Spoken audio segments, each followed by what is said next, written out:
ਵੜਿੰਗ ਸਾਹਿਬ ਨਵਜੋਤ ਸਿੰਘ ਸਿੱਧੂ ਦੱਸ ਕੇ ਆਏ ਹੈ ਭਗਵੰਤ ਮਾਨ ਨੂੰ 50 ਮਿੰਟ ਦੀ ਮੀਟਿੰਗ 'ਚ ਆਹ ਕਰ ਲਓ ਐਕਸਾਈਜ਼ 'ਚ ਆਹ ਕਰ ਸਕਦੇ ਹੋ, ਰੇਤੇ 'ਚ ਆਹ ਕਰ ਸਕਦੇ ਹੋ, ਦੁਬਾਰਾ ਸ਼ੁਰੂ ਕਰੋ, ਇੰਨੇ ਹਜ਼ਾਰ ਕਰੋੜ ਦਾ ਮਾਲੀਆ ਲੈ ਲਓਗੇ। ਕਾਂਗਰਸ ਪ੍ਰੈਜ਼ੀਡੈਂਟ ਕੋਲੇ ਕੋਈ ਹੈ ਇਹੋ ਜਿਹਾ ਤੋੜ? ਪਰ ਕੋਈ ਐਸਾ ਫਾਰਮੂਲਾ ਜੇ ਕੋਈ ਚੰਗਾ ਸੁਝਾਅ ਹੈਗਾ ਤਾਂ ਮੈਂ ਲਿਖਤ ਦੇ ਵਿੱਚ ਵੀ ਭੇਜ ਸਕਦਾ ਹਾਂ। ਚੰਗੀ ਗੱਲ ਹੈ, ਚੰਗੀ ਗੱਲ ਹੈ ਕਿ ਚੰਗੀ ਗੱਲ ਹੈ ਦੋ ਸਿਆਣੇ ਬੰਦੇ ਉਸ ਸਿਆਣੇ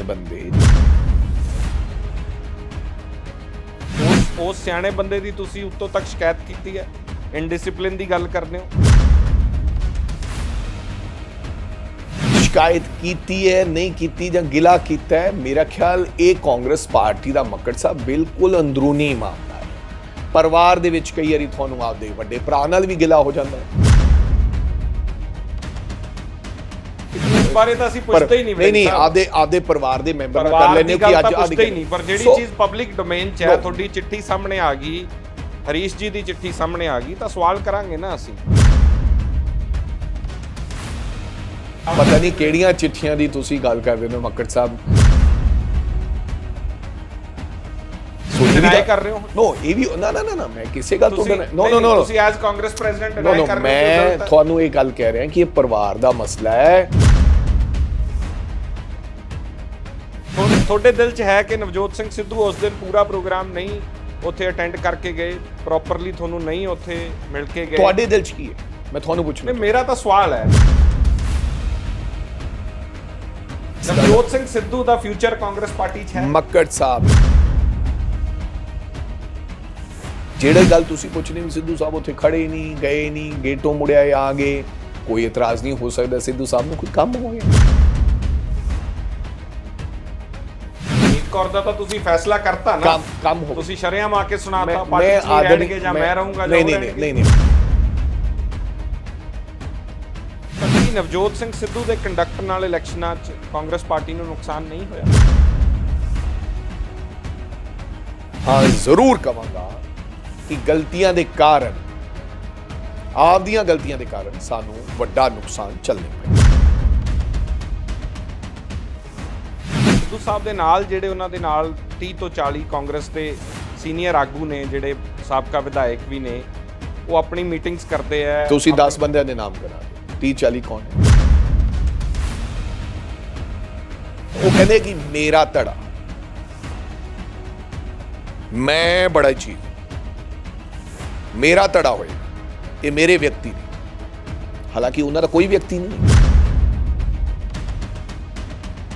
ਕੋਈ ਵੀ ਵਿਅਕਤੀ ਹੈ ਜਿਹੜਾ ਇਹ ਸਮਝਦਾ ਕਿ ਇਹ ਮੇਰਾ ਧੜਾ ਹੈ,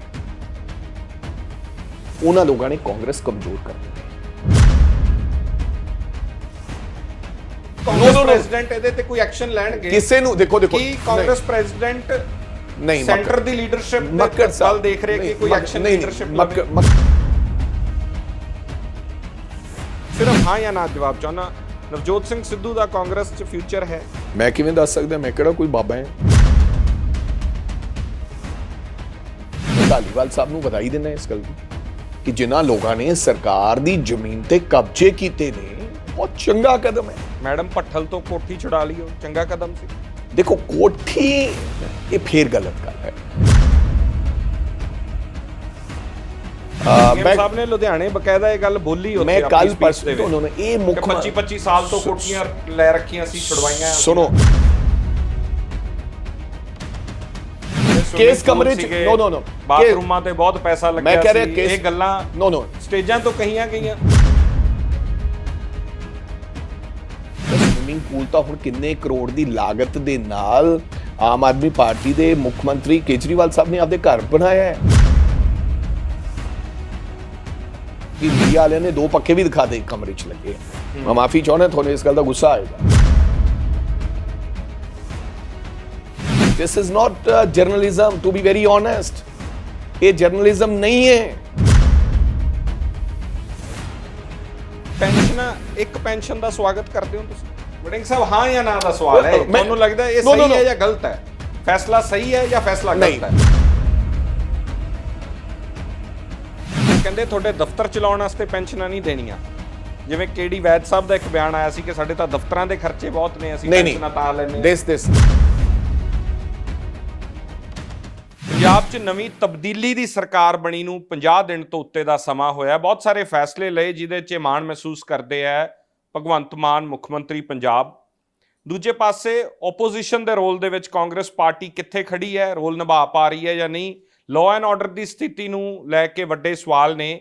ਇਸ ਬਾਰੇ ਕਾਂਗਰਸ ਦੇ ਨਵੇਂ ਪੰਜਾਬ ਪ੍ਰਧਾਨ ਰਾਜਾ ਵੜਿੰਗ ਸਾਹਿਬ ਨਾਲ ਅੱਜ ਗੱਲਬਾਤ ਕਰਦੇ ਹਾਂ। ਬਹੁਤ ਸਵਾਗਤ ਹੈ ਬਾਈ ਜੀ ਤੁਹਾਡਾ। ਧੰਨਵਾਦ ਮੱਕੜ ਸਾਹਿਬ। ਵੜਿੰਗ ਸਾਹਿਬ, ਪਿਛਲੇ 50 ਦਿਨਾਂ ਨੂੰ ਓਨੈਸਟਲੀ ਤੁਸੀਂ ਇੱਕ ਪੰਜਾਬੀ ਹੋਣ ਦੇ ਨਾਤੇ ਕਿੱਦਾਂ ਆਬਜ਼ਰਵ ਕੀਤਾ? ਮੈਨੂੰ ਪੂਰਨ ਉਮੀਦਾਂ ਸਨ ਸਰਕਾਰ ਤੋਂ, ਕਿਉਂਕਿ ਪੰਜਾਬ ਦੇ ਲੋਕਾਂ ਨੂੰ ਖਾਸ ਕਰਕੇ ਬਹੁਤ ਵੱਡੇ ਸੁਪਨੇ ਦਿਖਾਏ ਗਏ ਔਰ ਪੰਜਾਬ ਦੇ ਲੋਕਾਂ ਨੇ ਬਦਲਾਵ ਦੇ ਰੂਪ ਦੇ ਵਿੱਚ ਸਹੀ ਮੈਨੂੰ ਇਹ ਕਹਿਣ 'ਚ ਕੋਈ ਹਰਜ ਨਹੀਂ ਹੋਏਗਾ ਕਿ ਸਾਡੇ ਲੋਕਾਂ ਤੋਂ ਇੱਕ ਵੱਖਰੀ ਸੋਚ ਰੱਖਣ ਵਾਲੇ ਵਿਅਕਤੀਆਂ ਨੂੰ, ਜਿਸ ਤਰ੍ਹਾਂ ਉਹਨਾਂ ਨੇ ਲੋਕਾਂ ਨੂੰ ਦਿਖਾਇਆ ਸੀ ਕਿ ਅਸੀਂ ਇੱਕ ਆਮ ਵਿਅਕਤੀ ਹੋਵਾਂਗੇ, ਸੋ ਉਹਨਾਂ ਲੋਕਾਂ ਦੀ ਸਰਕਾਰ ਬਣਾਈ।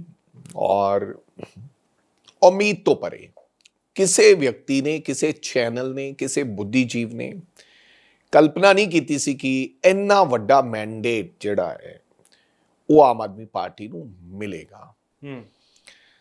ਲੇਕਿਨ ਕਈ ਵਾਰੀ ਉਹਨਾਂ ਦੇ ਬਹੁਤ ਚਹੇਤੇ ਆ, ਜਦੋਂ ਅਸੀਂ ਇਹ ਗੱਲ ਕਹਿ ਦਿੰਦੇ ਹਾਂ ਮੀਡੀਆ ਤੇ ਜਾਂ ਤੁਹਾਡੇ ਰਾਹੀਂ, ਤਾਂ ਇਹ ਗੱਲ ਜੱਚਦੀ ਨਹੀਂ ਕਈ ਲੋਕਾਂ ਨੂੰ, ਹੌਲੀ ਹੌਲੀ ਜੱਚਣ ਲੱਗ ਜਾਏਗੀ। ਮੇਰੇ ਕਾਫੀ ਜਿਹੜੇ ਪੰਜਾਬ ਦੀ ਸਮਝ ਰੱਖਣ ਵਾਲੇ ਵਿਅਕਤੀ ਹੈ, ਵੱਖ-ਵੱਖ ਫੀਲਡ ਦੇ ਵੱਖ-ਵੱਖ ਆਧਾਰਿਆਂ ਦੇ ਵਿੱਚ, ਜਿਨ੍ਹਾਂ ਨਾਲ ਮੇਰੀ ਟੈਲੀਫੋਨ ਤੇ ਗੱਲ ਹੋਈ, ਉਹ ਇਹ ਮਹਿਸੂਸ ਕਰਨ ਲੱਗ ਪਏ ਹੈ ਕਿ 50 ਦਿਨ ਇਹ ਪਹਿਲੀ ਸਰਕਾਰ ਹੈ ਜਿਹਨੇ 50-55 ਦਿਨਾਂ ਦੇ ਵਿੱਚ ਆਪਣਾ, ਕਿਉਂਕਿ ਹਜੇ ਮੇਰਾ ਖਿਆਲ ਹਰ ਵਿਅਕਤੀ ਨੂੰ ਲੱਗਦਾ ਹੈ ਕਿ ਸਰਕਾਰ ਨੂੰ ਸਮਾਂ ਦੇਣਾ ਚਾਹੀਦਾ ਹੈ, ਬਿਲਕੁਲ ਦੇਣਾ ਵੀ ਚਾਹੀਦਾ ਹੈ। 2-3 ਮਹੀਨੇ ਕਾਫੀ ਤਾਂ ਜ਼ਰੂਰ ਦੇਣੇ ਚਾਹੀਦੇ ਹੈ। 50 ਦਿਨ ਹੋ ਗਏ, ਲੇਕਿਨ ਜਿਸ ਤਰ੍ਹਾਂ ਸਰਕਾਰ ਨੇ ਆਪਦਾ ਮਿਆਰ ਜਨਤਾ ਦੀਆਂ ਨਜ਼ਰਾਂ ਦੇ ਵਿੱਚ ਡਿੱਗਿਆ, ਮੈਂ ਸਮਝਦਾ ਕਿ ਇਹ ਪਹਿਲੀ ਸਰਕਾਰ ਹੋਏਗੀ ਕਿ ਇਸ ਤਰ੍ਹਾਂ ਬੰਦਿਆਂ ਸਾਰ, ਬੇਸ਼ੱਕ ਉਹਨੂੰ ਉਹ ਬੜੇ ਐਲਾਨੀਆਂ ਢੰਗ ਦੇ ਨਾਲ ਰੋਜ਼ਾਨਾ ਮਾਨਯੋਗ ਮੁੱਖ ਮੰਤਰੀ ਸਾਹਿਬ ਬੈਠ ਕੇ ਵਨ ਵੇ ਕਮਿਊਨੀਕੇਸ਼ਨ, ਕਿਸੇ ਮੀਡੀਆ ਵਾਲੇ ਨਾਲ, ਤੁਹਾਡੇ ਨਾਲ ਤਾਂ ਵਾਰਤਾਲਾਪ ਹੁੰਦੀ ਨਹੀਂ, ਸੋ ਜਿੰਨਾ ਚਿਰ ਤੁਹਾਡੇ ਨਾਲ ਵਾਰਤਾਲਾਪ ਜਾਂ ਲੋਕਾਂ ਨਾਲ ਨਹੀਂ ਹੋਏਗੀ ਉਹਨਾਂ ਚਿਰ ਪਤਾ ਨਹੀਂ ਲੱਗੇਗਾ। ਹਜੇ ਉਹ ਜਿਹੜੀ ਹਵਾ ਦੇ ਵਿੱਚ ਜਿਹੜੀਆਂ ਗੱਲਾਂ ਕਰ ਰਹੇ, ਔਰ ਮੈਨੂੰ ਲੱਗਦਾ ਕੋਈ ਬਹੁਤੀ ਵੱਡੀ, ਸਭ ਤੋਂ ਵੱਡੀ ਬਹੁਤੀ ਵੱਡੀ ਪ੍ਰਾਪਤੀ ਨਹੀਂ ਹੋਈ। ਚਿੰਤਾ ਕੀ ਹੈ ਤੁਹਾਡੀ? ਚਿੰਤਾ ਸਰਕਾਰ ਨੇ ਜੋ ਵਾਅਦੇ ਕੀਤੇ ਸਨ, ਗਰੰਟੀਆਂ ਦਿੱਤੀਆਂ ਸਨ, ਇਹ ਚਿੰਤਾ ਤਾਂ ਇਹ ਵੱਖਰੀ ਗੱਲ ਹੈ, ਇਹ ਛੋਟੀਆਂ ਗੱਲਾਂ ਹੈ। ਮੈਂ ਸਮਝਦਾ ਕਿ ਸਭ ਤੋਂ ਵੱਡੀ ਚਿੰਤਾ ਲਾਅ ਐਂਡ ਆਰਡਰ ਦੀ ਚਿੰਤਾ ਹੈ। ਜਿਸ ਤਰ੍ਹਾਂ ਪਟਿਆਲਾ ਹੋਇਆ ਇਨਸੀਡੈਂਟ, ਕੱਲ੍ਹ ਦਾ ਇਨਸੀਡੈਂਟ, ਰੋਜ਼ਾਨਾ ਦੀਆਂ ਘਟਨਾਕ੍ਰਮ ਜਿਹੜੇ ਹੋ ਰਹੇ ਨੇ, ਦਿਨ ਦਿਹਾੜੇ ਲੋਕਾਂ ਦੇ ਮਰਡਰ ਹੋ ਰਹੇ ਨੇ, ਇਹ ਸਭ ਤੋਂ ਵੱਡੀ ਚਿੰਤਾ ਦਾ ਵਿਸ਼ਾ ਹੈ। ਮੈਂ ਕੱਲ੍ਹ ਵੀ ਕਿਤੇ ਚੈਨਲ ਤੇ ਜਾਂ ਕਿਸੇ ਨੂੰ ਕਿਹਾ ਸੀ ਕਿ 1980 ਦੇ ਵਿੱਚ ਵੀ ਇਸ ਤਰ੍ਹਾਂ ਦੀਆਂ ਛੋਟੀਆਂ-ਛੋਟੀਆਂ ਘਟਨਾਵਾਂ ਤੋਂ ਬਾਅਦ ਫਿਰ ਇੱਕ ਐਸੇ ਹਾਲਾਤ ਬਣ ਗਏ ਪੰਜਾਬ ਦੇ ਜਿਹੜੇ ਕਿ ਲੋਕਾਂ ਨੂੰ ਸੰਭਾਲਣੇ ਮੁਸ਼ਕਿਲ ਹੋ ਗਏ। ਤੁਹਾਨੂੰ ਲੱਗਦਾ ਕੁਝ ਵੱਡਾ ਹੋਊਗਾ? ਦੇਖੋ, ਮੌਸਮ ਤੋਂ ਹੀ ਅੰਦਾਜ਼ਾ ਲਾਇਆ ਜਾਂਦਾ ਹੈ ਕਿ ਹਨੇਰੀ ਆ ਸਕਦੀ ਹੈ ਜਾਂ ਬਾਰਿਸ਼ ਹੋ ਸਕਦੀ ਹੈ। ਠੰਡੀ ਹਵਾ ਤੋਂ ਲੋਕ, ਸਿਆਣੇ ਬਜ਼ੁਰਗ ਅੰਦਾਜ਼ਾ ਲਾ ਲੈਂਦੇ ਸੀ ਕਿ ਭਾਈ ਕਪੜਾ ਲੀੜਾ ਚੱਕ ਲਓ, ਬਾਰਿਸ਼ ਹੋ ਸਕਦੀ ਹੈ। ਸੋ ਜਿਸ ਤਰ੍ਹਾਂ ਦੇ ਹਾਲਾਤ ਚੱਲ ਰਹੇ ਨੇ, ਇਸੇ ਕਰਕੇ ਚਿੰਤਾ ਦਾ ਵਿਸ਼ਾ ਹੈ। ਜਿਸ ਤਰ੍ਹਾਂ ਦੇ ਹਾਲਾਤ ਚੱਲ ਰਹੇ ਨੇ, ਮੈਨੂੰ ਲੱਗਦਾ ਹੈ ਕਿ ਕਿਤੇ ਇਹ ਨਾ ਹੋਵੇ ਕਿ ਹਾਲਾਤ ਐਸੇ ਬਣ ਜਾਣ ਫਿਰ ਉਹ ਸਾਂਭੇ ਨਾ ਜਾਣ। ਤੁਸੀਂ ਦੇਖਿਆ ਹੋਣਾ ਹੈ ਕਿ ਖਾਲਿਸਤਾਨ ਦੇ ਝੰਡੇ ਰੋਜ਼, I don't know who is he, Pannu, ਉਹਦੇ ਰੋਜ਼ਾਨਾ ਦੇ ਬਿਆਨ, ਬੇਤੁਕੇ ਬਿਆਨ, ਪਟਿਆਲਾ ਦੀ ਘਟਨਾਕ੍ਰਮ। ਸੋ ਮੈਨੂੰ ਲੱਗਦਾ ਕਿ ਪੰਜਾਬ ਨੂੰ ਉਸੇ ਅੱਗ ਵੱਲ ਤੋਰਨ ਦੀ ਕੋਈ ਸਾਜ਼ਿਸ਼ ਕਰ ਰਿਹਾ ਹੈ। ਖਾਲਿਸਤਾਨ ਲਹਿਰ ਦੁਬਾਰਾ ਉੱਠ ਰਹੀ ਹੈ ਤੁਹਾਡੇ ਹਿਸਾਬ ਨਾਲ? ਵੈਸੇ ਤਾਂ ਲੋਕ ਬਹੁਤ ਸਿਆਣੇ ਹੈ, मेरा ख्याल लेकिन हाँ कुछ लोग ਸਾਜ਼ਿਸ਼ ਕਰ ਰਹੇ ਨੇ ਤੇ ਉਹਨਾਂ ਤੇ ਕਿਸੇ ਪ੍ਰਕਾਰ ਦੀ ਕੋਈ ਨਕੇਲ ਵੀ ਨਹੀਂ ਪਾਈ ਜਾ ਰਹੀ। ਆਮ ਲੋਕਾਂ 'ਚ ਤੁਹਾਨੂੰ ਲੱਗਦਾ ਹੈ ਉਹ ਕਰੰਟ ਜਿਹੜਾ ਕਿਹਾ ਜਾਂਦਾ ਸੀਗਾ ਤੁਸੀਂ ਦੇਖਿਆ ਹੋਣਾ ਕਿ ਛੋਟੇ ਛੋਟੇ ਲੋਕਾਂ ਤੇ ਦਿੱਲੀ ਇੱਧਰ ਉੱਧਰ ਅਲਕਾ ਲਾਂਬਾ ਹੋਰ ਵਗੈਰਾ ਤੇ ਪਰਚੇ ਦਰਜ ਕਰ ਦਿੱਤੇ ਗਏ, ਹਾਲਾਂਕਿ ਉਹ ਜਿਹੜਾ ਸਿੱਖ ਫॉर ਜਸਟਿਸ ਦਾ ਮਿਸਟਰ ਪੰਨੂ ਹੈ ਉਹਦੇ ਤੇ ਕਿਸੇ ਤਰੀਕੇ ਦੀ ਉਹ ਸ਼ਰੇਆਮ ਕਹਿੰਦਾ ਹੈ ਕਿ ਮੇਰੇ ਪੈਸੇ ਦੇ ਨਾਲ ਸਾਡੇ ਪੈਸੇ ਦੇ ਨਾਲ ਤੁਸੀਂ ਲੋਕਾਂ ਨੇ ਸਰਕਾਰ ਬਣਾਈ ਹੈ। ਰੋਜ਼ ਉਹਦਾ ਤੁਹਾਨੂੰ ਇਹ ਲੱਗਦਾ ਨਹੀਂ ਸਿਰਫ ਇੱਕ ਕ੍ਰਿਟਿਸਿਜ਼ਮ ਨਹੀਂ ਹੈ ਕਿ ਤੁਸੀਂ ਵਿਰੋਧੀ ਧਿਰ ਚੋਂ ਤੁਹਾਨੂੰ ਲੱਗਦਾ ਆਮ ਆਦਮੀ ਪਾਰਟੀ ਦਾ ਕੋਈ ਕਨੈਕਸ਼ਨ ਹੈ? ਮੈਂ ਬਿਲਕੁਲ ਜਿੰਨਾ ਚਿਰ ਮੈਨੂੰ ਜਾਣਕਾਰੀ ਨਾ ਹੋਵੇ ਮੈਂ ਉਹਦੇ ਤੇ ਬੋਲਣਾ ਨਹੀਂ ਚਾਹੁੰਦਾ, ਲੇਕਿਨ ਮੈਂ ਇਹ ਕਹਿਣਾ ਚਾਹੁੰਦਾ ਕਿ ਜਿਹੜਾ ਬੰਦਾ ਰੋਜ਼ਾਨਾ ਇਹ ਗੱਲ ਕਰਦਾ ਹੈ ਉਹਦੇ ਤੇ ਕਾਰਵਾਈ ਕਰੋ। ਤੁਸੀਂ ਬੱਗੇ ਤੇ ਕਾਰਵਾਈ ਕਰਤੀ, ਤੁਸੀਂ ਅਲਕਾ ਲਾਂਬਾ ਤੇ ਕਾਰਵਾਈ ਕਰਤੀ, ਤੁਸੀਂ ਕੁਮਾਰ ਵਿਸ਼ਵਾਸ ਤੇ ਕਾਰਵਾਈ ਕਰਤੀ। ਐਸੇ ਵਿਅਕਤੀ ਜਿਹੜੇ ਬੇਤੁਕਾ ਜੋ ਜ਼ੁਬਾਨ ਚਾਹੁੰਦਾ ਉਹ ਬੋਲਦੇ ਨੇ।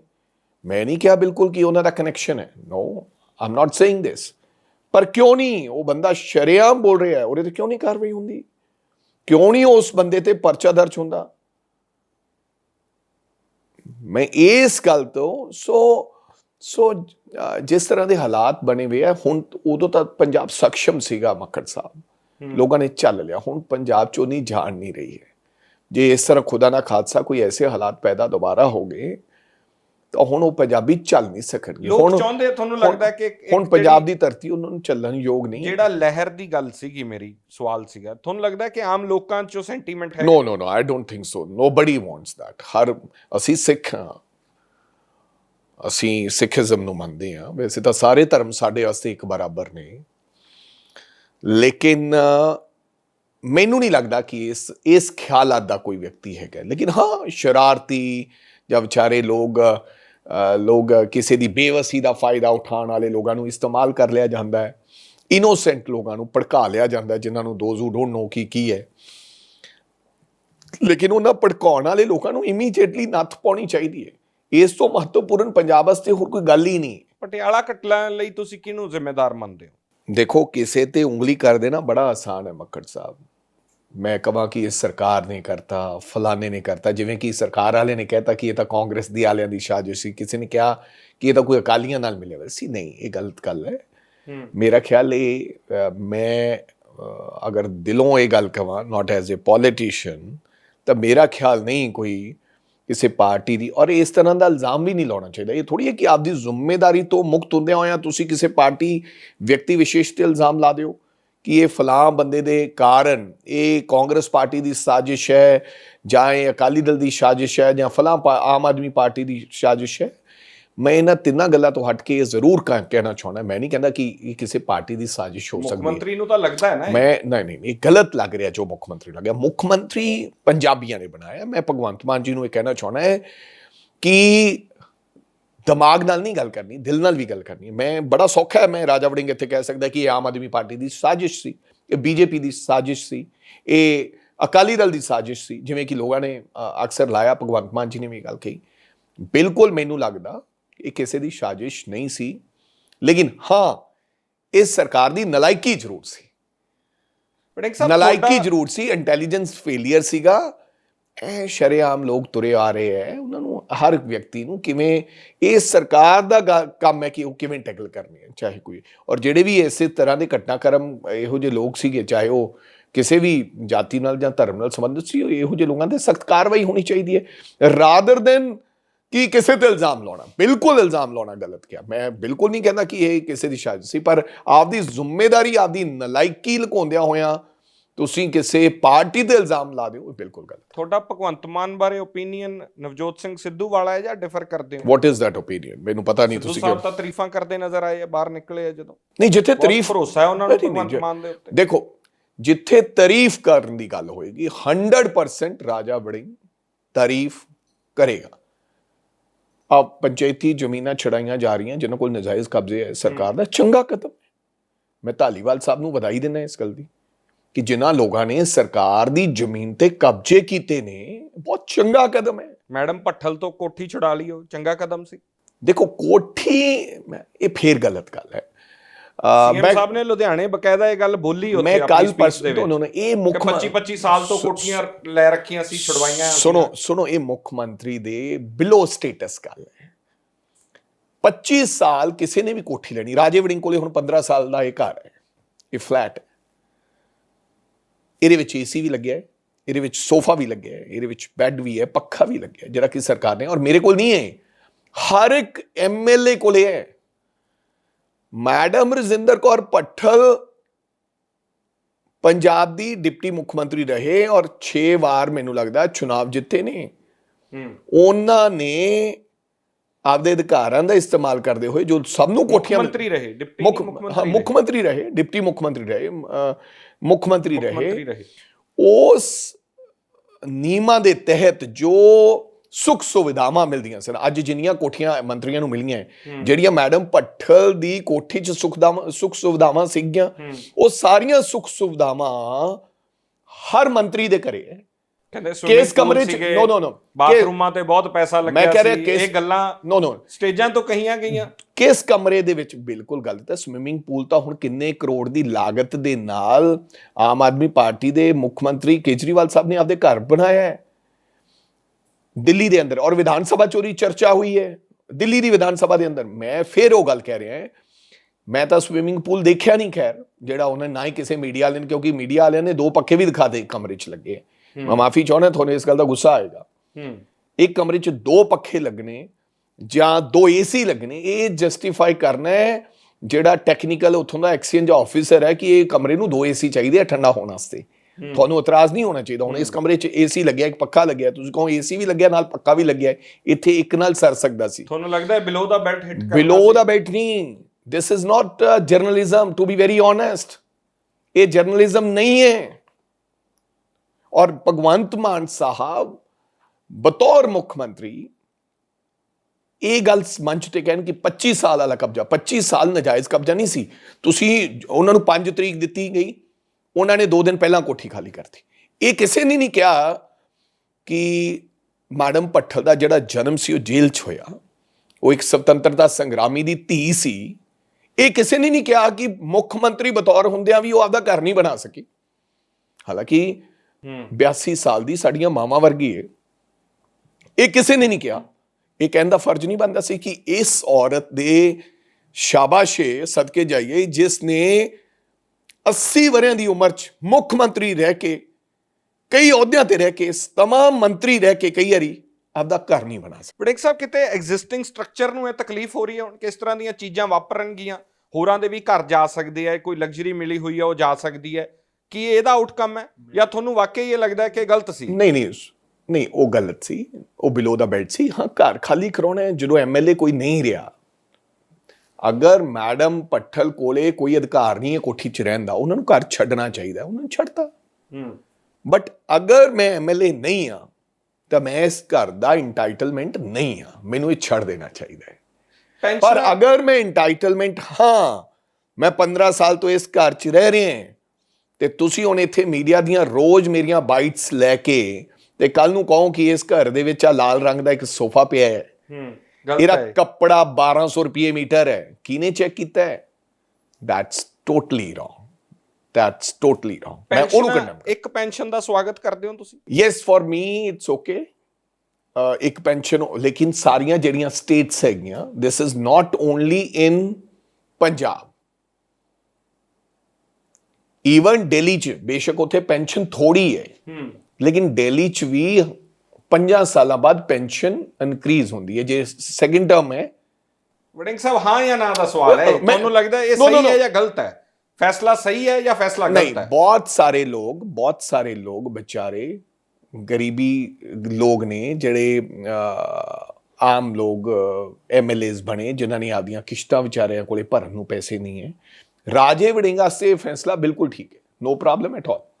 ਉਹ ਕਹਿੰਦੇ ਤੁਹਾਡੇ ਦਫ਼ਤਰ ਚਲਾਉਣ ਵਾਸਤੇ ਪੈਨਸ਼ਨਾਂ ਨਹੀਂ ਦੇਣੀਆਂ, ਜਿਵੇਂ KD ਵੈਦ ਸਾਹਿਬ ਦਾ ਇੱਕ ਬਿਆਨ ਆਇਆ ਸੀ ਕਿ ਸਾਡੇ ਤਾਂ ਦਫ਼ਤਰਾਂ ਦੇ ਖਰਚੇ ਬਹੁਤ ਨੇ, ਅਸੀਂ ਪੈਨਸ਼ਨਾਂ ਤਾਂ ਲੈਣੇ। ਨਾ ਇਹ ਖੁਦ ਇਹਨਾਂ ਨੇ ਕਲੈਰੀਫਿਕੇਸ਼ਨ ਦਿੱਤੀ, 2,65,000 ਰੁਪਏ ਸਾਡੀ ਤਨਖਾਹ ਚਾਹੀਦੀ ਹੈ ਦਿੱਲੀ ਦੇ ਆਮ ਆਦਮੀ। ਉਹ ਤਾਂ ਦਿੱਲੀ ਸੈਂਟਰ ਸਰਕਾਰ ਨੇ ਰੋਕੀ ਰੱਖੀ, ਹੁਣ ਉਹਨਾਂ ਨੇ ਕੁਝ ਛੂਟ ਦਿੱਤੀ ਹੈ ਕਿ ਸਾਨੂੰ ਤਨਖਾਹ, ਉਹਨਾਂ ਨੇ ਇਹ ਵਿਧਾਨ ਸਭਾ 'ਚੋਂ ਪਾਸ ਕਰਕੇ ਭੇਜਿਆ ਕਿ ਸਾਨੂੰ ਤਨਖਾਹ ਵਿਧਾਇਕਾਂ ਦੀ ਵਧਾਉਣ ਦੀ ਇਜਾਜ਼ਤ ਦਿੱਤੀ ਜਾਵੇ, ਜਿਹੜੀ ਕਿ ਪੂਰੇ ਦੇਸ਼ 'ਚੋਂ ਵੱਧ ਹੈ। ਵਿਧਾਇਕਾਂ ਦੀ ਤਨਖਾਹ ਨਾਲੋਂ ਚੀਫ ਮਿਨਿਸਟਰ ਸੈਕਟਰੀ ਦੀ ਜ਼ਿਆਦਾ ਤਨਖਾਹ ਹੋ ਗਈ ਹੈ। ਜ਼ਰੂਰੀ ਨਹੀਂ ਹੈ, ਬਿਲਕੁਲ, ਅਗਰ ਵਾਸਤਵ ਦੇ ਵਿੱਚ ਕਿਸੇ ਵਿਅਕਤੀ ਨੇ ਇਮਾਨਦਾਰ ਦੀ ਗੱਲ, ਕਿਉਂਕਿ ਉਹਦੇ ਖਰਚੇ ਤਾਂ ਪੂਰੇ ਹੋਣੇ ਚਾਹੀਦੇ ਹੈ ਨਾ, ਉਹਦੇ ਖਰਚੇ ਪੂਰੇ ਹੋਣੇ ਚਾਹੀਦੇ ਆ। Some of them they afford, some of them they don't afford, ਕਈ ਅਫੋਰਡ ਕਰਦੇ ਆ ਵਿਚਾਰੇ, ਕਈ ਨਹੀਂ ਕਰਦੇ। ਸਰਕਾਰ ਹੁਣ ਪੁੱਛ ਰਹੀ ਹੈ ਕਿ ਬਜਟ ਬਣਾਉਣਾ ਹੈ, ਤੁਸੀਂ ਸਲਾਹ ਦਿਓ ਕੀ ਬਣਾਉਣਾ ਹੈ। ਸਰਕਾਰ ਕਹਿੰਦੀ ਹੈ ਜਿਹੜਾ ਦਿੱਲੀ ਮਾਡਲ ਦੀ ਇੱਕ ਗੱਲ ਹੋਈ ਸੀ, ਫਿਰ ਪੰਜਾਬ ਮਾਡਲ ਆ ਗਿਆ, ਐਕਸਾਈਜ਼ ਦੀ ਪਾਲਿਸੀ ਆਉਣੀ ਹੈ, ਬਜਟ ਬਣਾਉਣਾ ਹੈ। ਉਹ ਕਹਿੰਦੇ ਹੁਣ ਤਾਂ ਰਾਜਸਥਾਨ ਤਾਈਂ ਉਹਨਾਂ ਨੇ ਪਰਚੇ ਦਿੱਤੇ ਕਿ ਤੁਸੀਂ ਸਲਾਹ ਦਿਓ। ਰਾਜਸਥਾਨ ਨੇ, ਗੁਜਰਾਤ 'ਚ ਵੀ, ਗੁਜਰਾਤ ਦੇ ਵਿੱਚ ਵੀ ਫਰੰਟ ਪੇਜ ਤੇ ਐਡ ਦਿੱਤੀ ਗਈ ਕਿ ਸਾਨੂੰ ਸੁਝਾਅ ਦਿਓ ਬਜਟ 'ਚ। ਜਨਤਾ ਨੂੰ ਕੌਣ ਮੂਰਖ ਬਣਾ ਰਿਹਾ ਹੈ? ਜਨਤਾ ਤਾਂ ਕਹੇਗੀ ਸਾਨੂੰ 10 ਰੁਪਏ ਪੈਟਰੋਲ ਦੇ ਦਿਓ, ਦਿਓਗੇ? ਜਨਤਾ ਕਹੇਗੀ ਕਿ ਸਾਨੂੰ ਬਿਜਲੀ 1.5 ਰੁਪਇਆ ਦਿਓ, ਇਹ ਬਜਟ 'ਚ ਕੋਈ ਪ੍ਰੋਵੀਜ਼ਨ ਰੱਖੋ, ਦਿਓਗੇ? ਜਨਤਾ ਤਾਂ ਇਹੀ ਚਾਹੁੰਦੀ ਹੈ। ਕਿਹੜਾ ਜਨਤਾ ਵਿਚਾਰੀ ਨੂੰ ਕੀ ਪਤਾ ਵੀ ਕਿੱਦਾਂ ਬਜਟ ਬਣਾਉਣਾ ਹੈ। ਔਰ ਅਗਰ ਤੁਸੀਂ ਇਹ ਮੈਂਡੇਟ ਜਨਤਾ ਨੂੰ ਦੇ ਰਹੇ ਹੋ ਤਾਂ ਮੇਰੀ ਬੇਨਤੀ ਹੈ ਸੀਰੀਅਸਲੀ ਲੋਕਾਂ ਨੂੰ ਬੇਵਕੂਫ ਨਾ ਬਣਾਓ ਕਿ ਫਾਈਨਾਂਸ ਮਿਨਿਸਟਰ ਉੱਥੇ ਚਲਾ ਗਿਆ ਤੇ 4 ਵਪਾਰੀਆਂ ਨਾਲ ਗੱਲ ਹੋ ਗਈ। ਪੂਰੇ ਪੰਜਾਬ ਦਾ ਦੌਰਾ ਕਰ ਰਹੇ ਹੋ, ਦੌਰਾ ਕਰ ਰਹੇ ਆ ਤੇ ਸਾਨੂੰ ਸੁਝਾਅ ਦਿਓ। ਜਨਤਾ ਕੌਣ ਹੈ? ਜਨਤਾ ਤਾਂ ਕਹਿੰਦੀ ਕਿ ਵੈਟ ਘਟਾਓ, ਜਨਤਾ ਤਾਂ ਕਹਿੰਦੇ ਐਕਸਾਈਜ਼ ਘਟਾਓ, ਜਨਤਾ ਤਾਂ ਕਹਿੰਦੇ ਸ਼ਰਾਬ ਸਸਤੀ ਕਰੋ, ਜਨਤਾ ਕਹਿੰਦੇ ਬਿਜਲੀ ਸਸਤੀ ਕਰੋ, ਜਨਤਾ ਕਹਿ ਰਹੀ ਹੈ ਰੇਤਾ ਫ੍ਰੀ ਕਰ ਦਿਓ, ਜਨਤਾ ਕਹਿ ਰਹੀ ਹੈ ਕਿ ਬੇਰੋਜ਼ਗਾਰਾਂ ਨੂੰ 3000 ਰੁਪਇਆ ਬੇਰੋਜ਼ਗਾਰੀ ਭੱਤਾ ਦੇ ਦਿਓ, ਜਨਤਾ ਕਹਿ ਰਹੀ ਹੈ 26,000 ਨੌਕਰੀ ਨਾਲ ਨਹੀਂ ਸਰਨਾ, 2.5 ਲੱਖ ਨੌਕਰੀ ਕੱਢੋ। ਕੀ ਫੇਰ ਉਹ ਬਜਟ 'ਚ ਲੋਕਾਂ ਤੋਂ ਲਏ ਗਏ ਸੁਝਾਅ ਮੰਨ ਲਏ ਜਾਣਗੇ ਕਿ ਫੇਰ ਪੁਰਾਣੇ ਸਿਸਟਮ ਦੇ ਰਾਹੀਂ ਉਹੀ ਆਈਏਐਸ ਆਫੀਸਰ ਬਜਟ ਬਣਾਉਣਗੇ? ਬਜਟ ਅਲੱਗ ਬਣ ਰਿਹਾ ਹੈ ਮੱਕੜ ਸਾਹਿਬ। ਮਨਪ੍ਰੀਤ ਬਾਦਲ ਸਾਹਿਬ ਦਾ ਬਣਾਉਂਦੇ ਸੀ ਬਜਟ, ਬਿਲਕੁਲ 100%। ਤੁਹਾਨੂੰ ਪੁੱਛਦੇ ਸੀ ਕਦੇ ਜਾਂ ਕਿਸੇ ਹੋਰ ਨੂੰ, ਕਾਂਗਰਸਮੈਨ ਨੂੰ, ਕਿ ਦੱਸੋ ਭਾਈ ਬਜਟ 'ਚ ਕੀ ਕਰਨਾ ਹੈ ਕੀ ਨਹੀਂ? ਕਦੇ ਪੁੱਛਿਆ ਵੀ ਤਾਂ ਉਹ ਸਾਡਾ ਸੁਝਾਅ ਲਿਆ ਨਹੀਂ ਗਿਆ। ਬਥੇਰੇ ਐਸੇ ਫੈਸਲੇ ਸੀ ਆਫੀਸਰਾਂ ਨੇ ਕੀਤੇ ਸਰਕਾਰ ਦੇ ਅੰਦਰ ਜਿਨ੍ਹਾਂ ਦੇ ਬਾਰੇ ਅਸੀਂ ਜਾਣਕਾਰੀ ਦਿੱਤੀ ਸੀ, ਗਲਤ ਸੀ, ਉਹ ਮੰਨੇ ਨਹੀਂ ਗਏ। ਸਿੱਧੂ ਸਾਹਿਬ ਜਿਵੇਂ ਉਸ ਦਿਨ ਕਹਿ ਕੇ ਆਇਆ, ਮੇਰਾ ਸਵਾਲ ਲੈ ਲਓ ਇੱਕ ਸੈਕਿੰਡ, ਬਜਟ ਦੇ ਬਣਾਉਣ ਤੇ, ਬਜਟ ਦੇ ਨਾਮ ਤੇ ਮੇਰੇ ਪੰਜਾਬ ਦੀ ਭੋਲੀ ਭਾਲੀ ਜਨਤਾ ਨੂੰ ਬੇਵਕੂਫ ਨਾ ਬਣਾਇਆ ਜਾਵੇ। ਨਹੀਂ ਤਾਂ ਇਹ ਜ਼ਰੂਰ ਦੱਸਿਆ ਜਾਵੇ ਕਿ ਲੋਕਾਂ ਦੇ ਸੁਝਾਅ ਕੀ ਹਨ, ਕਿੰਨੀਆਂ ਉਹਨਾਂ ਨੂੰ ਚਿੱਠੀਆਂ ਆਈਆਂ, ਕਿੰਨੇ ਉਹਨਾਂ ਨੂੰ ਪੱਤਰ ਆਏ, ਕਿਹੜੇ ਸੁਝਾਅ ਆਏ ਤੇ ਕੀ ਉਹਨਾਂ ਬਾਰੇ ਕੀਤਾ। ਇਹ ਨਹੀਂ ਹੈ ਕਿ ਆਪਣਾ ਬਜਟ ਇੱਕ ਅਲੱਗ ਬਣ ਰਿਹਾ ਹੈ, ਇਹ ਜਿਹੜਾ ਬੇਵਕੂਫੀ ਵਾਲਾ ਦੌਰ ਹੈ, ਲੋਕਾਂ ਨੂੰ ਬੇਵਕੂਫ ਬਣਾਉਣ ਵਾਲਾ, ਉਹ ਅਲੱਗ ਜਾ ਕੇ ਮੀਟਿੰਗ ਹੋ ਰਹੀ। ਵੜਿੰਗ ਸਾਹਿਬ, ਨਵਜੋਤ ਸਿੰਘ ਸਿੱਧੂ ਦੱਸ ਕੇ ਆਏ ਹੈ ਭਗਵੰਤ ਮਾਨ ਨੂੰ 50 ਮਿੰਟ ਦੀ ਮੀਟਿੰਗ 'ਚ, ਆਹ ਕਰ ਲਓ, ਐਕਸਾਈਜ਼ 'ਚ ਆਹ ਕਰ ਸਕਦੇ ਹੋ, ਰੇਤੇ 'ਚ ਆਹ ਕਰ ਸਕਦੇ ਹੋ, ਦੁਬਾਰਾ ਸ਼ੁਰੂ ਕਰੋ, ਇੰਨੇ 1000 ਕਰੋੜ ਦਾ ਮਾਲੀਆ ਲੈ ਲਓਗੇ। ਕਾਂਗਰਸ ਪ੍ਰੈਜ਼ੀਡੈਂਟ ਕੋਲੇ ਕੋਈ ਹੈ ਇਹੋ ਜਿਹਾ ਤੋੜ ਜਿਹੜਾ ਤੁਸੀਂ ਦੱਸ ਸਕੋ ਵੀ ਆਹ ਕਰ ਲਓ ਤੇ ਇੰਨੇ 1000 ਕਰੋੜ ਦਾ ਮਾਲੀਆ? ਮੈਂ ਤਾਂ ਇਕੱਲੇ ਜਾ ਕੇ ਤਾਂ ਦੱਸਣ ਵਾਲੀ ਕੋਈ ਗੱਲ ਹੀ ਨਹੀਂ। ਫਾਰਮੂਲਾ ਤਾਂ ਤੁਹਾਡੇ ਰਾਹੀਂ ਵੀ ਮੈਂ ਦੱਸ ਸਕਦਾ, ਅਗਰ ਕੋਈ ਫਾਰਮੂਲਾ, ਦੇयर ਆਰ ਫਾਰਮੂਲਾਜ਼ ਜਿਹੜਾ ਕਿ ਮੈਂ ਤੁਹਾਡੇ ਰਾਹੀਂ ਦੱਸ ਸਕਦਾ। ਕੋਈ ਮੀਟਿੰਗ ਦੀ ਲੋੜ ਨਹੀਂ Bhagwant Mann? I don't think so you can write down a letter. ਹਾਂ, ਨਹੀਂ, ਮੀਟਿੰਗ ਕਰ ਲਓ, ਮੈਨੂੰ ਕੋਈ ਇਤਰਾਜ਼ ਨਹੀਂ ਹੈ, ਪਰ ਕੋਈ ਐਸਾ ਫਾਰਮੂਲਾ, ਜੇ ਕੋਈ ਚੰਗਾ ਸੁਝਾਅ ਹੈਗਾ ਤਾਂ ਮੈਂ ਲਿਖਤ ਦੇ ਵਿੱਚ ਵੀ ਭੇਜ ਸਕਦਾ ਹਾਂ, ਮੈਂ ਤੁਹਾਨੂੰ ਵੀ ਦੱਸ ਸਕਦਾ। ਪਰ ਉਹ ਮੁਲਾਕਾਤ ਕਰਕੇ ਉਹਨਾਂ ਨੂੰ ਦੱਸਿਆ ਹੈ ਤਾਂ ਕੋਈ ਮੈਨੂੰ ਇਸ ਨੌਲੇਜ 'ਚ ਸੀਗੀ ਇਹ ਮੁਲਾਕਾਤ ਹੋ ਰਹੀ? ਮੈਨੂੰ ਨੌਲੇਜ ਨਹੀਂ ਸੀ, ਪਰ ਮੈਨੂੰ ਕਿਸੇ ਗੱਲ ਦਾ ਕੋਈ ਇਤਰਾਜ਼ ਨਹੀਂ ਹੈ। ਕੀ ਪਾਰਟੀ ਡੈਕੋਰਮ ਕੀ ਕਹਿੰਦਾ ਹੈ? ਚੰਗੀ ਗੱਲ ਹੈ ਕਿ ਚੰਗੀ ਗੱਲ ਹੈ, ਦੋ ਸਿਆਣੇ ਬੰਦੇ, ਚੰਗੀ ਗੱਲ ਹੈ ਕਿ ਅਗਰ ਕੋਈ ਐਸਾ ਸੁਝਾਅ ਉਹਨਾਂ ਨੇ ਡਿਸਕਸ ਕੀਤਾ ਜਿਹਦੇ ਨਾਲ ਪੰਜਾਬ ਨੂੰ ਰਾਹਤ ਮਿਲ ਸਕਦੀ ਹੈ ਤਾਂ ਮੈਨੂੰ ਕੋਈ ਇਤਰਾਜ਼ ਨਹੀਂ ਹੈ, 1% ਨਹੀਂ ਹੈ। ਉਹ ਮੁੱਖ ਮੰਤਰੀ ਨੇ, ਉਹ ਮੰਤਰੀ ਰਹਿ ਚੁੱਕੇ ਨੇ, ਕਾਂਗਰਸ ਪਾਰਟੀ ਦੇ ਪ੍ਰਧਾਨ ਰਹਿ ਚੁੱਕੇ ਨੇ, ਕਈ ਅਹੁਦਿਆਂ ਤੇ ਵਿਰਾਜਮਾਨ ਨੇ, ਐਂਡ ਬੜੀ ਉਹਨਾਂ ਨੂੰ ਉਸ ਸਿਆਣੇ ਬੰਦੇ ਦੀ ਤੁਸੀਂ ਉੱਤੋਂ ਤੱਕ ਸ਼ਿਕਾਇਤ ਕੀਤੀ ਹੈ? ਇਨਡਿਸਪਲਿਨ ਦੀ ਗੱਲ ਕਰਦੇ ਹੋ? ਨਹੀਂ, ਜ਼ਰੂਰ ਚੰਗਾ ਨਹੀਂ ਲੱਗਿਆ ਜਿਸ ਦਿਨ ਤੁਸੀਂ ਸਹੁੰ ਚੁੱਕਦੇ ਹੋ, ਤੁਸੀਂ ਆਪਦੀ ਪੋਜੀਸ਼ਨ ਤੇ ਆਉਂਦੇ ਹੋ, ਤੁਹਾਨੂੰ ਮਿਲ ਕੇ ਬਾਹਰ ਨਿਕਲ? ਜ਼ਰੂਰੀ ਨਹੀਂ ਹੈ ਕਿ ਹਰ ਇੱਕ ਸਿਆਣਾ, ਕੋਈ ਵੀ ਸਿਆਣਾ ਬੰਦਾ ਕਿਤੇ ਕੋਈ ਨਾ ਕੋਈ ਉਹ ਹੋਵੇ, ਕੋਈ ਗਲਤੀ ਨਾ ਕਰੇ। ਮੈਂ ਉਹ ਦੂਸਰੀ ਗੱਲ ਜਿਹੜੀ ਤੁਸੀਂ ਕਹਿੰਦੇ ਸ਼ਿਕਾਇਤ ਦੀ ਕੀਤੀ ਕਿ ਨਹੀਂ ਕੀਤੀ, ਸ਼ਿਕਾਇਤ ਕੀਤੀ ਹੈ ਨਹੀਂ ਕੀਤੀ ਜਾਂ ਗਿਲਾ ਕੀਤਾ ਹੈ, ਮੇਰਾ ਖਿਆਲ ਇਹ ਕਾਂਗਰਸ ਪਾਰਟੀ ਦਾ ਮੱਕੜ ਸਾਹਿਬ ਬਿਲਕੁਲ ਅੰਦਰੂਨੀ ਮਾਮਲਾ ਹੈ। ਪਰਿਵਾਰ ਦੇ ਵਿੱਚ ਕਈ ਵਾਰੀ ਤੁਹਾਨੂੰ ਆਪਦੇ ਵੱਡੇ ਭਰਾ ਨਾਲ ਵੀ ਗਿਲਾ ਹੋ ਜਾਂਦਾ ਹੈ, ਪਰਿਵਾਰ ਦੇ ਵਿੱਚ ਤੁਹਾਨੂੰ ਆਪਦੀ ਕਈ ਵਾਰੀ ਘਰ ਵਾਲੀ ਨਾਲ ਵੀ ਗਿਲਾ ਹੋ ਜਾਂਦਾ ਹੈ, ਤੇ ਆਪਦੀ ਘਰ ਵਾਲੀ ਦਾ ਗਿਲਾ ਵੀ ਤੁਸੀਂ ਆਪਦੇ ਕਿਸੇ, ਨਹੀਂ, ਉਸ ਬਾਰੇ ਤਾਂ ਅਸੀਂ ਪੁੱਛਦੇ ਹੀ ਨਹੀਂ। ਨਹੀਂ, ਆਪਦੇ ਪਰਿਵਾਰ ਦੇ ਮੈਂਬਰ ਨਾਲ ਕਰ ਲੈਂਦੇ ਹੋ ਕਿ ਅੱਜ ਪੁੱਛਦੇ ਹੀ ਨਹੀਂ। ਪਰ ਜਿਹੜੀ ਚੀਜ਼ ਪਬਲਿਕ ਡੋਮੇਨ 'ਚ ਹੈ, ਤੁਹਾਡੀ ਚਿੱਠੀ ਸਾਹਮਣੇ ਆ ਗਈ, ਹਰੀਸ਼ ਜੀ ਦੀ ਚਿੱਠੀ ਸਾਹਮਣੇ ਆ ਗਈ, ਤਾਂ ਸਵਾਲ ਕਰਾਂਗੇ ਨਾ ਅਸੀਂ ਕਿ ਨਵਜੋਤ ਸਿੰਘ ਸਿੱਧੂ ਦੇ ਨਾਲ ਪਤਾ ਨਹੀਂ ਕਿਹੜੀਆਂ ਚਿੱਠੀਆਂ ਦੀ ਤੁਸੀਂ ਗੱਲ ਕਰਦੇ ਹੋ ਮੱਕੜ ਸਾਹਿਬ। ਜੇ ਕੋਈ ਚੀਜ਼ ਆ ਵੀ ਜਾਂਦੀ ਹੈ, ਮੀਡੀਆ ਨੂੰ ਘੁਮਾ ਦਿੰਦਾ ਕਿ ਚਿੱਠੀ ਆਈ, ਉਹ ਚਿੱਠੀ ਹੈ, ਉਹਦੀ ਅਥੈਂਟਿਸਿਟੀ ਕੀ ਹੈ, ਹੋ ਸਕਦਾ ਉਹ ਚਿੱਠੀ ਇਹ ਨਾ ਹੋਵੇ, ਕੋਈ ਹੋਰ ਹੋਵੇ। ਸੋ ਇਹ ਵੀ ਕਰ ਰਹੇ ਹੋ? ਨੋ, ਇਹ ਵੀ ਨਾ ਮੈਂ ਕਿਸੇ ਗੱਲ ਤੋਂ ਨੋ ਤੁਸੀਂ ਐਜ਼ ਕਾਂਗਰਸ ਪ੍ਰੈਜ਼ੀਡੈਂਟ ਡਿਨਾਈ ਕਰ ਰਹੇ ਹੋ? ਮੈਂ ਤੁਹਾਨੂੰ ਇਹ ਗੱਲ ਕਹਿ ਰਿਹਾ ਕਿ ਇਹ ਪਰਿਵਾਰ ਦਾ ਮਸਲਾ ਹੈ, ਤੁਹਾਡੇ ਕੋਲੇ ਜਿਹੜੀ ਚਿੱਠੀ ਹੋਵੇ ਸ਼ਾਇਦ ਉਹ ਚਿੱਠੀ ਨਾ ਹੋਵੇ, ਕੋਈ ਹੋਰ ਚਿੱਠੀ ਹੋਵੇ। ਮੈਂ ਡਿਨਾਈ ਬਿਲਕੁਲ ਨਹੀਂ ਕਰ ਰਿਹਾ, ਮੈਂ ਕੋਈ ਡਿਨਾਈ ਨਹੀਂ ਕਰ ਰਿਹਾ, ਨਹੀਂ ਨਾ ਮੈਂ ਹੈ। ਤੁਹਾਡੇ ਦਿਲ 'ਚ ਹੈ ਕਿ ਨਵਜੋਤ ਸਿੰਘ ਸਿੱਧੂ ਉਸ ਦਿਨ ਪੂਰਾ ਪ੍ਰੋਗਰਾਮ ਨਹੀਂ ਉੱਥੇ ਅਟੈਂਡ ਕਰਕੇ ਗਏ, ਪ੍ਰੋਪਰਲੀ ਤੁਹਾਨੂੰ ਨਹੀਂ ਉੱਥੇ ਮਿਲ ਕੇ ਗਏ? ਤੁਹਾਡੇ ਦਿਲ 'ਚ ਕੀ ਹੈ, ਮੈਂ ਤੁਹਾਨੂੰ ਪੁੱਛਣਾ। ਨਹੀਂ, ਮੇਰਾ ਤਾਂ ਸਵਾਲ ਹੈ। ਨਵਜੋਤ ਸਿੰਘ ਸਿੱਧੂ ਪੋਲੀਟੀਸ਼ੀਅਨ ਨੇ, ਤੁਸੀਂ ਪੋਲੀਟੀਸ਼ੀਅਨ ਹੋ। ਮੈਂ ਤਾਂ ਜੋ ਲੋਕ ਪੁੱਛਦੇ ਨੇ ਉਹ ਤੁਹਾਨੂੰ ਪੁੱਛ ਰਿਹਾ। ਮੱਕੜ ਸਾਹਿਬ ਇਸ ਗੱਲ, ਨਵਜੋਤ ਸਿੰਘ ਸਿੱਧੂ ਦਾ ਫਿਊਚਰ ਕਾਂਗਰਸ ਪਾਰਟੀ 'ਚ ਹੈ? ਮੱਕੜ ਸਾਹਿਬ ਇਸ ਗੱਲ ਦਾ ਮੈਨੂੰ ਕੋਈ ਇਤਰਾਜ਼ ਨਹੀਂ। ਮੈਨੂੰ ਤਾਂ ਇਹ ਪਤਾ ਹੈ ਕਿ ਜਦੋਂ ਸਿੱਧੂ ਸਾਹਿਬ ਬਣੇ ਸਨ, ਰਾਜੇ ਵੜਿੰਗ ਨੂੰ ਚਾਅ ਚੜਿਆ ਸੀ। ਨਾ ਕੇਵਲ ਮੈਨੂੰ ਸਿੱਧੂ ਸਾਹਿਬ ਬਣਨ ਤੇ ਚਾਅ ਚੜਿਆ, ਜਿਹੜੇ ਜਿਹੜੇ ਕਾਂਗਰਸ ਪਾਰਟੀ ਦੇ ਪ੍ਰਧਾਨ ਬਣੇ ਮੈਨੂੰ ਚਾਅ ਚੜਿਆ। ਸਿੱਧੂ ਸਾਹਿਬ ਵੇਲੇ ਕੋਈ 10% ਜ਼ਿਆਦਾ ਚਾਅ ਚੜਿਆ। ਐਂਡ ਮੈਂ ਕੋਈ ਇੱਥੇ ਸਥਿਰ ਨਹੀਂ ਹੈ ਇਸ ਕੁਰਸੀ ਤੇ। ਹੋ ਸਕਦਾ ਸਾਲ ਬਾਅਦ 2 ਸਾਲ ਬਾਅਦ ਮੇਰੀ ਥਾਂ ਤੇ ਕੋਈ ਹੋਰ ਆ ਜਾਏ, ਮੈਨੂੰ ਉਹਦਾ ਵੀ ਚਾਅ ਚੜੇਗਾ। ਮੈਂ ਇਹ ਕਹਿੰਦਾ ਕਿ ਪਰਿਵਾਰ ਦੇ ਵਿੱਚ ਕੋਈ ਉੱਪਰ ਆ ਗਏ, ਕੋਈ ਆ ਜੇ ਉਸ ਕੁਰਸੀ ਤੇ ਬਹਿ ਜਾਏ, ਚਾਅ ਚੜਨਾ ਚਾਹੀਦਾ ਹਰ ਵਿਅਕਤੀ ਨੂੰ। ਤੇ ਜਿਹੜੀ ਗੱਲ ਤੁਸੀਂ ਪੁੱਛਣੀ ਵੀ ਸਿੱਧੂ ਸਾਹਿਬ ਉੱਥੇ ਖੜੇ ਨਹੀਂ, ਗਏ ਨਹੀਂ, ਗੇਟੋਂ ਮੁੜਿਆ ਆ ਗਏ, ਕੋਈ ਇਤਰਾਜ਼ ਨਹੀਂ। ਹੋ ਸਕਦਾ ਸਿੱਧੂ ਸਾਹਿਬ ਨੂੰ ਕੋਈ ਕੰਮ ਹੋਵੇ। ਪ੍ਰਨੀਤ ਕੌਰ ਦਾ ਤਾਂ ਤੁਸੀਂ ਫੈਸਲਾ ਕਰਤਾ ਨਾ, ਕੰਮ ਹੋਵੇ। ਤੁਸੀਂ ਸ਼ਰੇਆਮ ਆ ਕੇ ਸੁਣਾਤਾ ਪਾਰਟੀ 'ਚ ਨਹੀਂ ਰਹਿਣਗੇ ਜਾਂ ਮੈਂ ਰਹੂੰਗਾ। ਨਹੀਂ ਆਦਰਨੀय ਪ੍ਰਨੀਤ ਕੌਰ ਜੀ ਵੀ, ਮੈਂ ਉਹਨਾਂ ਦਾ ਬੜਾ ਸਤਿਕਾਰ ਕਰਦਾ as a lady, as a ਮੇਰੇ ਤੋਂ ਬਹੁਤ ਉਮਰ 'ਚ ਵੱਡੇ ਨੇ। ਲੇਕਿਨ ਇੱਕ ਗੱਲ ਤਾਂ ਕਲੀਅਰ ਕਰਨੀ ਪਏਗੀ ਨਾ ਆਮ ਜਨਤਾ ਨੂੰ ਕਿ ਤੁਸੀਂ ਕਿਸ ਪਾਰਟੀ ਦੇ ਨਾਲ ਹੋ। ਅਗਰ ਤੁਸੀਂ ਰਾਜਨਾਥ ਸਿੰਘ ਦੀ ਰੋਡ ਸ਼ੋਅ ਦੇ ਵਿੱਚ ਉਹਨਾਂ ਨਾਲ ਚੜ੍ਹ ਕੇ ਪ੍ਰਚਾਰ ਕਰ ਰਹੇ ਹੋ ਤਾਂ ਤੁਹਾਨੂੰ ਕਲੀਅਰ ਖੁਦ ਕਰਨਾ ਪਏਗਾ। ਮੈਨੂੰ ਜਨਤਾ ਪੁੱਛੇਗੀ ਤਾਂ ਫਿਰ ਮੈਨੂੰ ਇਹ ਬਤੌਰ ਕਾਂਗਰਸ ਪਾਰਟੀ ਦਾ ਪ੍ਰਧਾਨ ਜਵਾਬ ਦੇਣਾ ਪਏਗਾ। ਹਾਲਾਂਕਿ ਮੈਂ ਮਹਿਸੂਸ ਕੀਤਾ ਵੀ ਸ਼ਾਇਦ ਨਾ ਵੀ ਇਹ ਗੱਲ ਕਹਿੰਦਾ, ਵੱਡੇ ਹੈ ਮੇਰੇ ਨਾਲੋਂ, ਪਰ ਮੈਡਮ ਪ੍ਰਨੀਤ ਕੌਰ ਨੂੰ ਇਹ ਫੈਸਲਾ ਤਾਂ ਕਰਨਾ ਪਏਗਾ ਨਾ ਕਿ ਰਾਜਨਾਥ ਸਿੰਘ ਦੇ ਨਾਲ ਚੜ੍ਹ ਕੇ ਪ੍ਰਚਾਰ ਕਰਨਾ ਹੈ ਬੀਜੇਪੀ ਦੇ ਵਾਸਤੇ, ਤੇ ਆਪਦੀ ਜਿਹੜੀ ਕੈਪਟਨ ਸਾਹਿਬ ਨੇ ਪਾਰਟੀ ਬਣਾਈ ਹੈ ਉਹਦੇ ਵਾਸਤੇ ਵੋਟਾਂ ਮੰਗਣੀਆਂ ਹੈ, ਤੇ ਫਿਰ ਕਾਂਗਰਸ 'ਚ ਰਹਿਣਾ ਹੈ ਵੀ ਐਮਪੀ ਵੀ ਬਣੇ ਰਹੀਏ, ਕਿਤੇ ਐਮਪੀ ਨਾ ਛੁੱਟ ਜਾਏ। ਅਗਰ ਪਾਰਟੀ ਛੱਡਤੀ ਤਾਂ ਐਮਪੀ ਤੇ ਉਹ ਉਹਦੇ 'ਚ ਲਾਅ 'ਚ ਨਾ ਫਾਲ ਕਰ ਜਾਈਏ, ਤੇ ਅਗਰ ਲਾਅ 'ਚ ਫਾਲ ਕਰ ਗਏ ਤਾਂ ਬਾਈ ਇਲੈਕਸ਼ਨ ਹੋ ਸਕਦਾ ਹੈ। ਤੁਹਾਨੂੰ ਕਲੈਰਿਟੀ ਤਾਂ ਲੈ ਕੇ ਆਉਣੀ ਪਏਗੀ। ਨਵਜੋਤ ਸਿੰਘ ਸਿੱਧੂ ਦੇ ਕੰਡਕਟ ਨਾਲ ਇਲੈਕਸ਼ਨਾਂ 'ਚ ਕਾਂਗਰਸ ਪਾਰਟੀ ਨੂੰ ਨੁਕਸਾਨ ਨਹੀਂ ਹੋਇਆ? ਕਈ ਲੋਕਾਂ ਨੇ ਐਸੇ, ਮੇਰੇ ਖਿਆਲ ਕਾਫੀ ਅਸੀਂ ਲੋਕਾਂ ਨੇ ਗਲਤੀਆਂ ਕੀਤੀਆਂ ਕਾਂਗਰਸ ਪਾਰਟੀ ਨੇ, ਜਿਹਦੇ ਨਾਲ ਕਾਂਗਰਸ ਪਾਰਟੀ। ਮੇਰਾ ਸਵਾਲ ਸਿੱਧੂ ਸਾਹਿਬ ਬਾਰੇ, ਕੀ ਤੁਹਾਨੂੰ ਕੀ ਲੱਗਦਾ? ਮੈਂ ਕਿਸੇ ਵਿਅਕਤੀ ਵਿਸ਼ੇਸ਼ ਨੂੰ ਅਗਰ ਪਿਨ ਪੁਆਇੰਟ ਨਾ ਕਰਾਂ, ਬਿਕੋਜ਼ ਕਾਂਗਰਸ ਪਾਰਟੀ ਦਾ ਬਤੌਰ ਪ੍ਰਧਾਨ ਹੋਣ ਦੇ ਨਾਤੇ, ਪਹਿਲਾਂ ਤਾਂ ਹੋ ਸਕਦਾ ਹੈ ਰਾਜਾ ਵੜਿੰਗ ਅਗਰ ਪ੍ਰਧਾਨ ਨਾ ਹੁੰਦਾ ਤਾਂ ਕਿਸੇ ਨੂੰ ਪਿਨ ਪੁਆਇੰਟ ਕਰ ਦਿੰਦਾ। ਹੁਣ ਮੈਂ ਕਾਂਗਰਸ ਪਾਰਟੀ ਦਾ ਪ੍ਰਧਾਨ ਹਾਂ, ਮੈਂ ਕਿਸੇ ਵਿਅਕਤੀ ਵਿਸ਼ੇਸ਼ ਨੂੰ ਪਿਨ ਪੁਆਇੰਟ ਨਹੀਂ ਕਰਦਾ। ਲੇਕਿਨ ਹਾਂ ਜ਼ਰੂਰ ਕਵਾਂਗਾ ਕਿ ਗਲਤੀਆਂ ਦੇ ਕਾਰਨ, ਆਪਦੀਆਂ ਗਲਤੀਆਂ ਦੇ ਕਾਰਨ ਸਾਨੂੰ ਵੱਡਾ ਨੁਕਸਾਨ ਝੱਲਣੇ ਪਏ। ਸਿੱਧੂ ਸਾਹਿਬ ਦੇ ਨਾਲ ਜਿਹੜੇ ਉਹਨਾਂ ਦੇ ਨਾਲ 30 ਤੋਂ 40 ਕਾਂਗਰਸ ਦੇ ਸੀਨੀਅਰ ਆਗੂ ਨੇ, ਜਿਹੜੇ ਸਾਬਕਾ ਵਿਧਾਇਕ ਵੀ ਨੇ, ਉਹ ਆਪਣੀ ਮੀਟਿੰਗਸ ਕਰਦੇ ਆ। ਤੁਸੀਂ 10 ਬੰਦਿਆਂ ਦੇ ਨਾਮ ਗਿਣਾ ਦਿਓ। 30-40 ਕੌਣ ਹੈ? ਕਿਉਂ ਮੱਕੜ ਸਾਹਿਬ ਐਵੇਂ ਗੱਲ ਨੂੰ ਇਹ ਕਰਦੇ ਹੋ? ਬੈਠਦੇ ਹੋ 30-40 ਬੰਦੇ ਉਹਨਾਂ ਦੀ? ਨਹੀਂ ਮੈਨੂੰ ਦੱਸ ਦਿਓ 30-40 ਤੁਸੀਂ ਕੌਣ ਹੈ? ਨਹੀਂ ਹੈ ਤੁਸੀਂ ਕਹਿੰਦੇ ਹੋ 30-40 ਕਿਹੜੇ ਆ, ਤੁਸੀਂ ਗਿਣਾ ਦਿਓ। ਤੁਸੀਂ ਹੁਣ ਇਹਨਾਂ ਨਾਮਾਂ 'ਚ ਮੈਂ ਨਹੀਂ ਪੈਣਾ ਚਾਹੁੰਦਾ, ਬਟ ਫਿਰ ਤੁਹਾਡੇ ਕੋਲੇ ਬਤੌਰ ਕਾਂਗਰਸ ਪ੍ਰੈਜ਼ੀਡੈਂਟ ਸਾਰੀ ਇਨਫੋਰਮੇਸ਼ਨ ਹੈ। ਨਹੀਂ ਕੋਈ 30-40 ਲੋਕ ਨਹੀਂ ਹੈ, ਕੋਈ 30-40 ਲੋਕ ਨਹੀਂ ਹੈ। ਠੀਕ ਹੈ, ਸਿੱਧੂ ਸਾਹਿਬ ਵੀ ਸਾਡੀ ਪਾਰਟੀ ਦੇ ਵਿੱਚ ਨੇ, ਕਾਂਗਰਸ ਦੇ ਵਿੱਚ ਨੇ, ਸਾਡੇ ਸੀਨੀਅਰ ਲੀਡਰ ਨੇ। ਅਗਰ ਕੋਈ ਵਿਅਕਤੀ ਉਹਨਾਂ ਕੋਲ ਚਲਾ ਵੀ ਜਾਂਦਾ ਹੈ ਤਾਂ ਸਾਨੂੰ ਕਿਸ ਗੱਲ ਦਾ ਕੀ ਇਤਰਾਜ਼? ਕੋਈ ਇਤਰਾਜ਼ ਨਹੀਂ। ਮੈਂ ਇੱਕ ਹੀ ਕੰਮ ਕਰਨਾ ਚਾਹੁੰਦਾ ਮੱਕੜ ਸਾਹਿਬ, ਅੱਜ ਤੱਕ ਜਿਹੜੇ ਲੀਡਰ ਦੀ ਸੋਚ ਰਹੀ ਹੈ ਉਹ ਕਹਿੰਦੇ ਕਿ ਮੇਰਾ ਧੜਾ, ਮੈਂ ਬੜਾ ਚੀਜ਼ ਹੈ, ਮੇਰਾ ਧੜਾ ਹੋਏਗਾ, ਇਹ ਮੇਰੇ ਵਿਅਕਤੀ ਨੇ। ਹਾਲਾਂਕਿ ਉਹਨਾਂ ਦਾ ਕੋਈ ਵਿਅਕਤੀ ਨਹੀਂ, ਕਿਸੇ ਦਾ ਕੋਈ ਵਿਅਕਤੀ ਨਹੀਂ। ਸਭ ਨੇ ਇੱਥੇ ਆ ਕੇ ਉਹ ਵਿਅਕਤੀ ਬਣਾਉਣ ਦੀ ਕੋਸ਼ਿਸ਼ ਕੀਤੀ।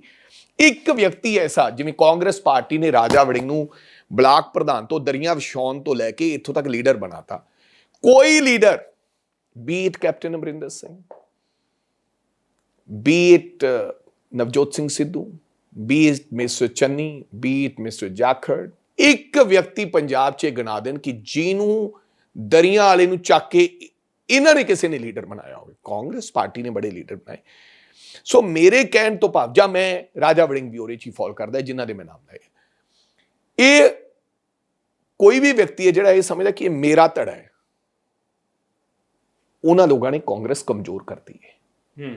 ਰਾਜੇ ਵੜਿੰਗ ਦਾ ਕੋਈ ਧੜਾ ਨਹੀਂ ਹੋਏਗਾ, ਇਹ ਕਾਂਗਰਸ ਦਾ ਧੜਾ ਹੋਏਗਾ ਜੋ ਵੀ ਹੋਏਗਾ। ਰਾਜਾ ਵੜਿੰਗ ਕੱਲ ਨੂੰ ਰਾਜੇ ਵੜਿੰਗ ਤੋਂ ਅਸਤੀਫਾ ਲਿਆ ਜਾਵੇ ਤੇ 15 ਕ ਬੰਦੇ ਲੈ ਕੇ ਮੈਂ ਅੱਡ ਬੈਠਾ ਫਿਰਦਾ ਹੋਵਾਂ। ਕਿਉਂ ਬਈ?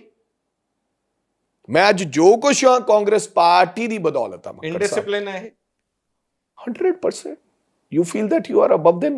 ਮੈਂ ਕਿਸੇ ਇਹੀ ਮੇਰਾ ਸਵਾਲ ਸੀ ਕਿ ਕੀ ਕਾਂਗਰਸ ਪ੍ਰੈਜ਼ੀਡੈਂਟ ਇਹਦੇ ਤੇ ਕੋਈ ਐਕਸ਼ਨ ਲੈਣਗੇ? ਕਿਸੇ ਨੂੰ ਦੇਖੋ ਕੀ ਕਾਂਗਰਸ ਪ੍ਰੈਜ਼ੀਡੈਂਟ ਨਹੀਂ ਸੈਂਟਰ ਦੀ ਲੀਡਰਸ਼ਿਪ ਦੇ ਵੱਲ ਦੇਖ ਰਹੇ ਕਿ ਕੋਈ ਐਕਸ਼ਨ ਲੀਡਰਸ਼ਿਪ ਲਵੇ? ਮੱਕੜ ਸਾਹਿਬ, ਕਿਸੇ ਨੂੰ ਚਾਹ ਪੀਣੀ, ਰੋਟੀ ਤੇ ਸਦਨਾ, ਮਿਲਣਾ ਗਿਲਣਾ, ਕਿਤੇ ਈਵੈਂਟ ਤੇ ਜਾਣਾ, ਪ੍ਰਸ਼ਾਂਤ ਕਿਸ਼ੋਰ ਨਾਲ ਉਹਨਾਂ ਦੀਆਂ ਮੁਲਾਕਾਤਾਂ ਸੁਣਤਾ ਲਓ ਸੀਐਮ ਨੂੰ ਮਿਲ ਕੇ ਆਏ, ਤੁਸੀਂ ਕਹਿ ਰਹੇ ਹੋ ਕਿ ਤੁਹਾਡੀ ਕੋਈ ਗਿਲਾ ਨਹੀਂ। ਸੀਐਮ ਨੂੰ ਮਿਲਣਾ ਕੋਈ ਗਿਲਾ ਨਹੀਂ, ਪ੍ਰਸ਼ਾਂਤ ਕਿਸ਼ੋਰ ਨੂੰ ਮਿਲਿਆ ਕੋਈ ਗਿਲਾ ਨਹੀਂ।